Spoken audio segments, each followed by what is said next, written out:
Oke teman-teman semua, kali ini kita masuk di tahap pembuatan bingkai. Kalau di video sebelumnya kita buat kaligrafinya, isiannya ya. Sekarang kita buat bingkainya. Bahannya itu dari bingkai fiber ya, motifnya itu seperti ini. Ada 3 macam. Ya ini semua motifnya. Dan juga kali ini kita akan mencoba dengan cara manual. Kita nggak akan pakai alat potong meter saw ini. Biasanya kita kan pakai ini kan, meter saw. Sekarang kita akan coba memotong bingkai fiber ini dengan alat yang manual ya. Seperti ini. Ini gergaji batu hebel sebenarnya, batu apung, batu putih ya, batu kapur. Kita coba pakai ini untuk memotongnya. Ya konsepnya pakai alat seadanya ya, bagi teman-teman yang nggak punya alat-alat yang memadai bisa juga pakai alat-alat yang sebenarnya teman-teman punya dengan cara-cara yang sangat sederhana. Oke, kita akan mulai. Yang pertama kita potong bagian ujungnya terlebih dahulu, yang memotong sudut ya. Ini sudah ada garis-garisnya emang ya, udah ada penempatannya dari gergajinya ini, dari apa namanya, boxnya ini emang sudah ada apanya, ada derajat-derajatnya tertentu yang pengen kita pakai. Oke, kita percepat aja. Dan ini hasilnya sangat bagus ya. Sebenarnya hasil dari alat potong manual ini sebenarnya bagus ya, sangat bagus. Kita coba bandingkan dengan yang pakai meter saw, itu sebenarnya nggak terlalu beda jauh sih. Bedanya hanya kalau pakai alat manual ini ya lumayan capek motongnya, tapi kalau pakai alat meter saw itu ya nggak capek dan prosesnya cepat, dan hasilnya nggak jauh beda sih, sama-sama bagus. Dan berikutnya kita ngikutin ukuran yang sudah dipotong sebelumnya ya, lalu kita garis ya, dikasih tanda di bagian yang akan kita potong. Dan untuk cara motong di bagian sebelahnya itu terpaksa kita motongnya dengan cara terbalik ya, batang dari bingkainya ini, karena garisnya kelihatannya dari situ kan. Jadi emang lumayan agak susah sih dan agak capek kalau motong dengan cara seperti ini. Tapi bukan berarti nggak bisa, semuanya pasti bisa kalau kita mau mengerjakannya gitu loh.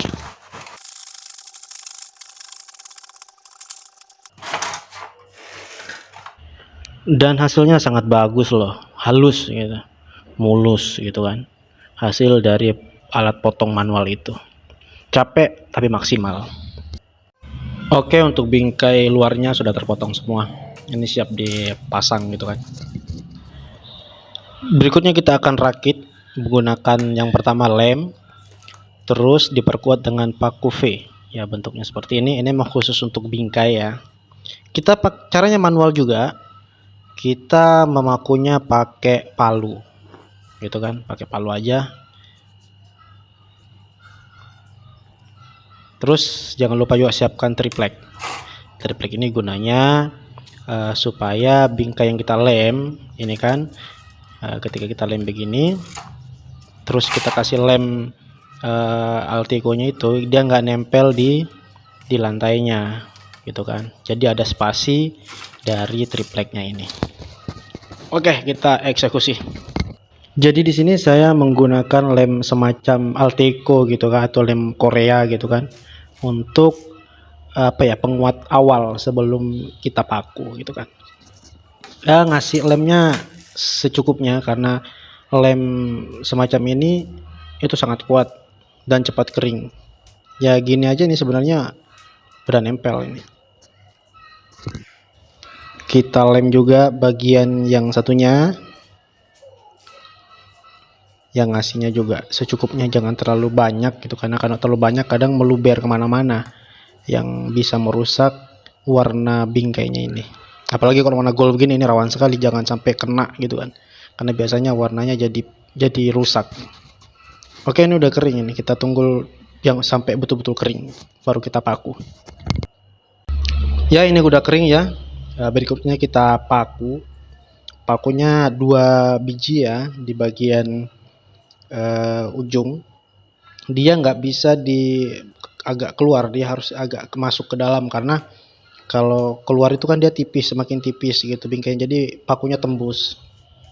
Jadi teman-teman perkirakan aja untuk memakunya, jangan terlalu keluar supaya pakunya nggak tembus. Dan cara makunya pun nggak bisa pelan-pelan langsung ya, dikagetkan gitu lah langsung gitu ya, nggak bisa pelan-pelan. Kalau pelan-pelan dia malah susah masuk gitu.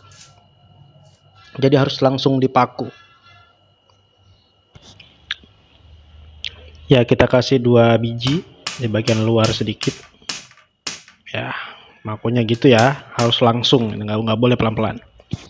Lakukan hal yang sama ke bingkai ke batang yang satunya.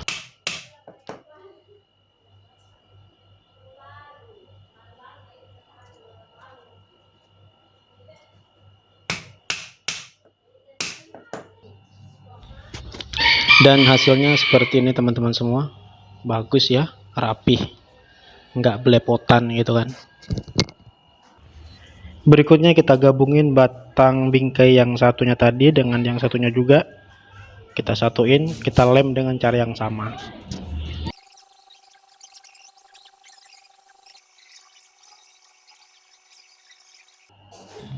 Kita tunggu sampai betul-betul kering untuk kemudian kita paku pakai paku V. Lakukan cara yang sama seperti sebelumnya. Ini kita persingkat waktu ya. Untuk linennya, bagian batang dalamnya juga caranya sama seperti cara yang sebelumnya. Hasilnya juga seperti ini. Ini kita tempelin di bagian dalamnya seperti ini untuk apa ya, motif gitu kan. Jadi motifnya ada 2. Di bagian luar itu bingkai yang warna goldnya, terus di dalam pakai linen ya sebutannya. Ada bingkai lagi, jadi bingkainya itu double gitu kan. Jadi hasilnya itu kelihatannya lebih bagus gitu kan, mewah gitu kan. Ya, hasilnya kurang lebih seperti ini teman-teman semua. Dan karena modelnya bingkai ini 3 dimensi, jadi ada bingkai lagi di bagian dalamnya. Jadi dia timbul ke belakang menggunakan bingkai seperti ini, polos putih gitu. Dan caranya itu biasanya kan motongnya lurus begini kan. Menyudut begini, dan kalau untuk 3D dia motongnya itu berdiri gitu kan. Jadi penempatannya itu nanti kurang lebih seperti ini ya, timbul ke belakang seperti ini. Ya, seperti itu ya teman-teman semua. Nah, ini dia yang saya maksud tadi, dia motongnya berdiri. Jadi nyudutnya itu berdiri. Ya, untuk yang pertama sama, kita motong bagian ujungnya terlebih dahulu. Ya, kita ukur dulu bagian dalamnya seperti ini. Itu ukurannya berapa. Dan untuk mengukurnya itu mulai dari titik ini. Ya, titik yang ini. Ya, yang saya tunjuk ini. Mulai dari situ sampai ke titik yang di sini juga. Ya, posisinya harus sama dari ujung ke ujung gitu kan. Oke, di sini udah kita tandain. Jadi di sini ya bagian potongnya situ.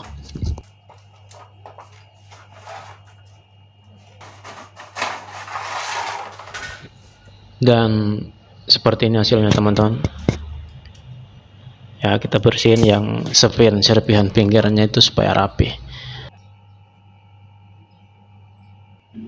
Dan posisinya itu seperti ini teman-teman semua. Jadi dia miring, menonjol ke belakang, jadi timbul ke belakang, begitu konsep 3 dimensi. Dan setiap sisi sama seperti itu potongannya.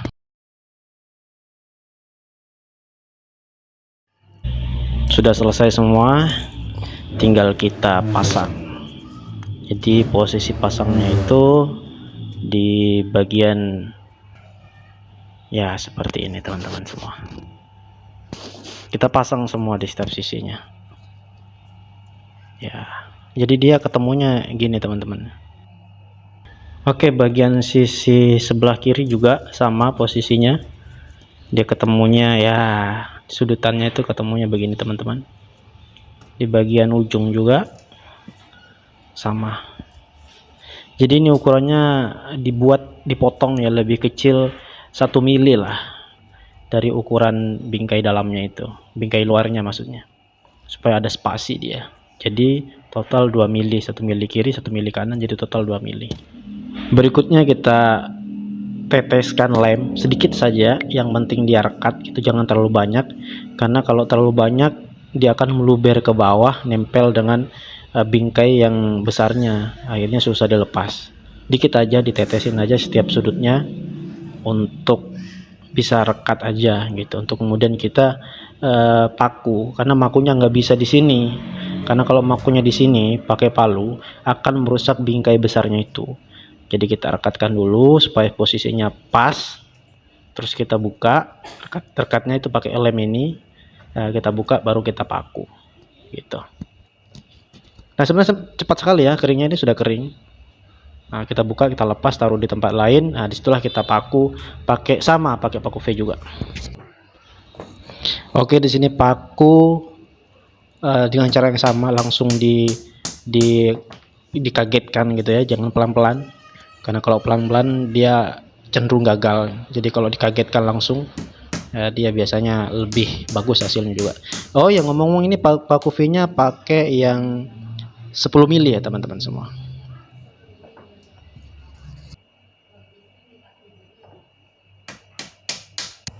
Oke, bagian 3 dimensinya juga sudah selesai, kita taruh dulu. Dan proses berikutnya adalah ya melengketkan bingkai yang besar ini dengan bingkai yang kecil. Dan di sini kita menggunakan uh, kompresor, paku tembak ya, paku lurus gitu kan. Kita nyalakan dulu.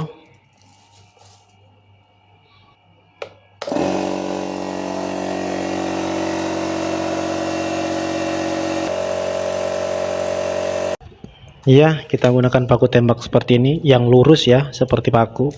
Ya, kalau teman-teman nggak punya alat seperti ini juga sebenarnya bisa pakai paku biasa sebenarnya. Tinggal kita caranya hati-hati aja untuk hasil yang rapih gitu. Untuk jaraknya sendiri disesuaikan aja teman-teman.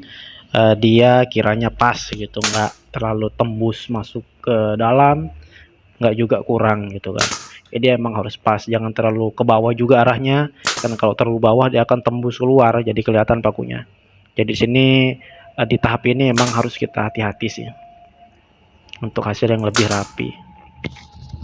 Dan kalau saya pribadi sih selain direkatkan pakai tembak seperti ini, saya juga pakai bantuan lem juga sih. Jadi selain ini saya juga lem nantinya untuk lebih memperkuat gitu. Jadi mungkin barangkali siapa tahu teman-teman nggak ada alat kompresor dengan alat tembak seperti ini, juga bisa pakai lem sih, atau pakai baut ya, semacam engsel gitu juga bisa sih. Jadi ini pakunya keliling ya teman-teman, dengan jarak random aja, diperkirakan jarak 10 cm kah atau 15 cm. Yang jelas jangan terlalu banyak, jangan juga kurang gitu, diperkirakan aja gitu. Oke, pakunya sudah rekat semua, sudah nempel semua, dan sekarang saya tambahin lem seperti yang saya bilang tadi. Dan tapi di sini lemnya jangan terlalu banyak ya, karena kalau terlalu banyak bisa meluber sampai keluar, akhirnya rusak. Karena saya pernah juga ngalamin seperti itu dan akhirnya rusak. Jadi lemnya juga secukupnya. Oke, berikutnya jangan lupa dirapiin ini paku yang nonjol-nonjol ini, kita rapiin dikit ya, supaya dia nggak terlalu nonjol keluar. Nah, berikutnya kita nempel gambarnya. Di sini kita nempel kaligrafi yang telah kita buat beberapa hari yang lalu. Yang mana ini pesanan juga sih. Jadi nempel gambarnya, foto atau apapun itu, nempelnya di paling belakang ya, di bagian 3D-nya ya. Jadi nempelnya di situ. Dan saya juga ada motif lain sih sebenarnya, motif ini juga yang pakai jam, yang saya kerjakan dalam waktu yang hampir bersamaan gitu kan, karena memang pesanan ada 4 buah waktu itu, pakai jam dan juga tidak pakai jam. Jadi nempelnya tuh pakai paku fleksi namanya teman-teman, jadi kayak begini bentuknya. Dia emang khusus untuk paku gambar sih, yang di belakang bingkai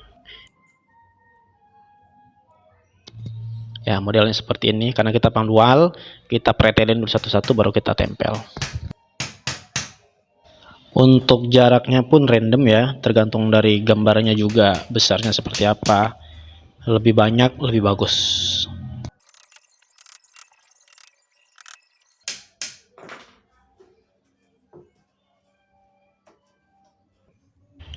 Dan paku flex yang tadi tinggal kita lengkungin ke dalam kayak gini teman-teman. Ya sangat mudah sih sebetulnya, di tahap ini mudah.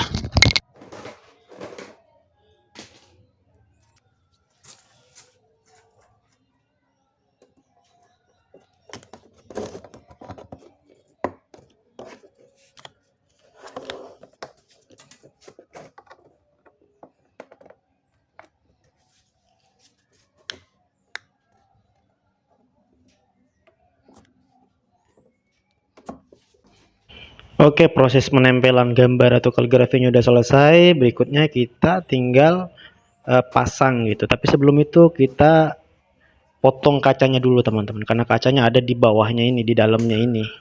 Itu jadi ini nggak bisa dipasang sebelum ada kacanya. Jadi kita OTW potong kaca.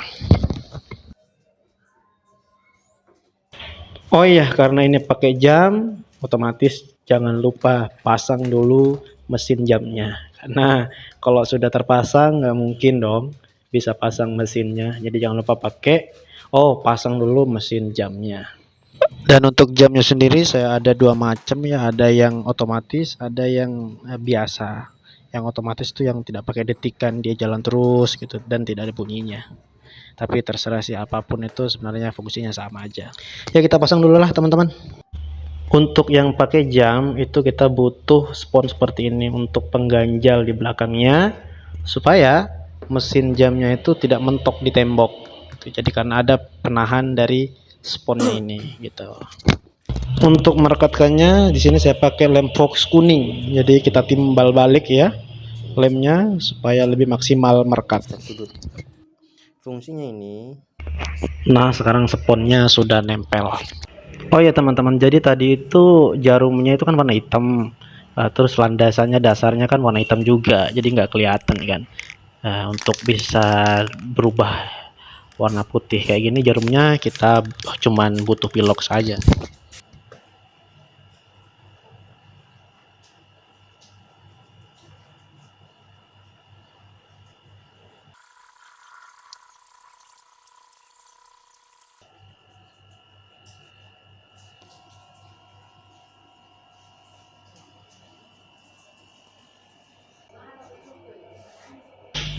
Yang ini motif stunya yang tanpa jam. Dia ayat kursi ayatnya teman-teman.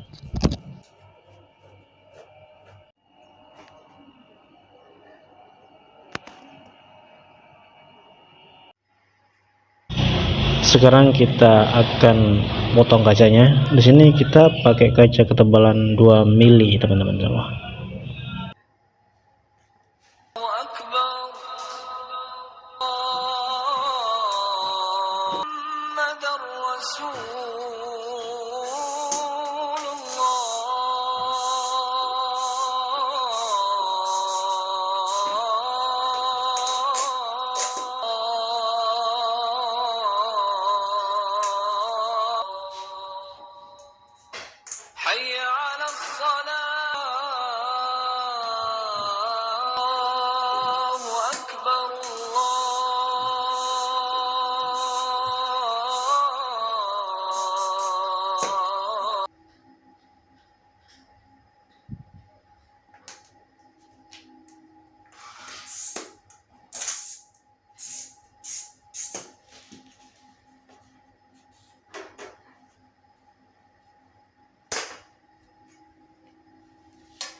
Oke teman-teman semua, motongkannya sudah selesai. Jangan lupa kacanya dibersihin dulu sebelum ditempel kaligrafinya.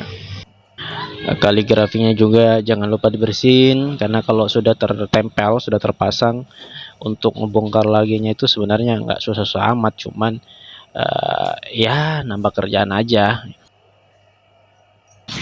Jadi untuk nempel kaligrafinya ini pakai apa ya, siku kayak seperti ini teman-teman ya. Jadi itu dibaut di sisi ujung ujung bawah dan ujung atas itu masing-masing, dikasih bautnya pun juga yang harus sesuai ya dengan ketebalan dari binggainya, jangan sampai tembus gitu kan. Oke, lanjut kita pasang.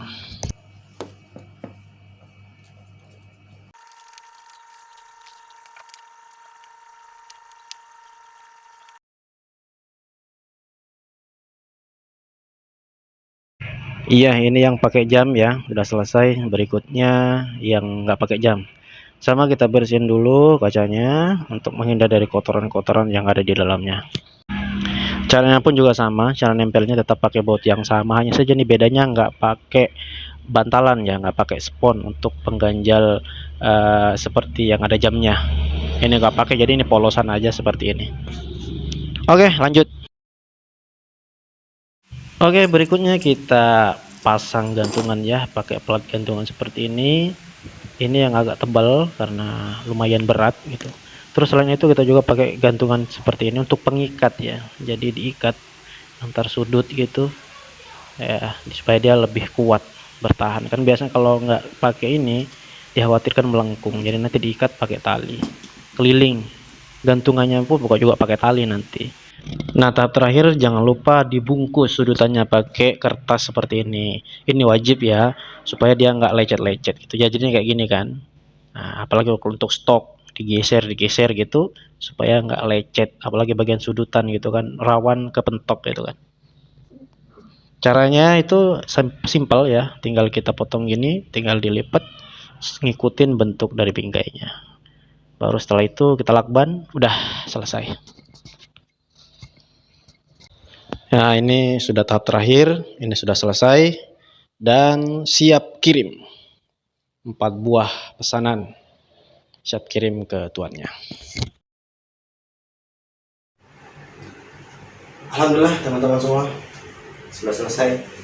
Itu tadi caranya membuat bingkai dengan alat seadanya. Tidak perlu alat yang canggih atau lengkap untuk bisa bikin kaligrafi yang insya Allah sekeren ini.